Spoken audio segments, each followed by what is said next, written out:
Hey YouTube, this is the Art of Prepping. It's a great day today. It's kind of cooled down a little bit, and at least here in the morning time, it's always a little cooler, and it feels so much better than it did yesterday. So I just wanted to talk briefly about one topic. What do you do if you're caught out in the middle, in the middle of a forest fire of all things? I got really thinking about this. There's been a lot of fires out west, and at least here in the United States.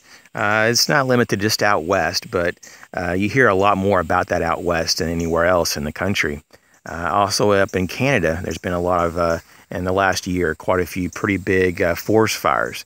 Now, every year you have forest fires. It's a natural thing as well. You know, it's not like it's a bad thing for the forest to get rid of old growth and to have new growth. It's just a cycle of life there in the forest. But what do you do when you're caught in the middle of this? This is really where the question lies. So basically, there's a couple options. If you have the ability to dig a trench and you have a shovel, or if you have a means to dig, by all means, dig a trench to get down into. Do this in the most open, cleared area possible so that there isn't going to be trees falling over you or on top of you or limbs burning on top of you. So go into the most cleared area and dig down. Now, in terms of places that you don't have the ability to dig down, or maybe you don't have a tool to dig down with, maybe it's just a rocky area, then you'd want to maybe try to find other rocks, or maybe an area that you could get yourself in the middle of. Like maybe there's rocks that you could get yourself in the middle of 3 or 4 rocks and pin yourself down in between there to give yourself some shelter.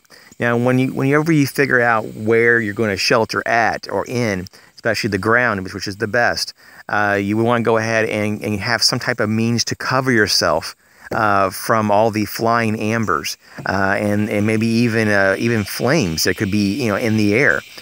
These forest fires, the flames literally jump, and it can jump 30, 40, even 50 feet from tree to tree. It's amazing.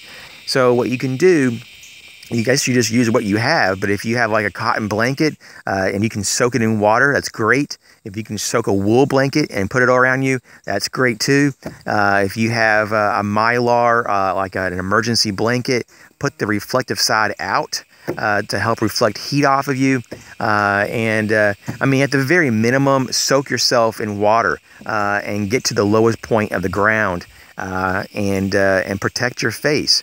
And if you can also, soak or dampen your handkerchief or a bandana to put over your face or over your mouth at least to breathe a little bit easier, then do that as well. So take these precautions. If you go out in the wilderness, or at least in a wooded area that's at the peak of the fire season, it really is good even to bring just a small little handheld hand trowel or a little hand shovel, or even those collapsible shovels. It's going to give you massive capabilities that would be much more difficult without. And that's going to help you dig that trench to get into. So I just want to let you know about that. I mean, the fire season is kind of coming to a little bit more of a close in most parts of the United States, but there's still a lot of risk because summer is still going, and there's a lot of areas that are still experiencing fires. And so don't be naive about this. This thing can happen very quick. You can be caught in the middle of a fire without even knowing it sometimes, and you got to deal with it because as the fire moves through, even though in the middle of a fire there may not be a fire, you may be surrounded, for example, and you will have to deal with the outer edge coming towards you, that fire. And so you just need to have a means to weather 5 or 10 minutes of this heat that passes through.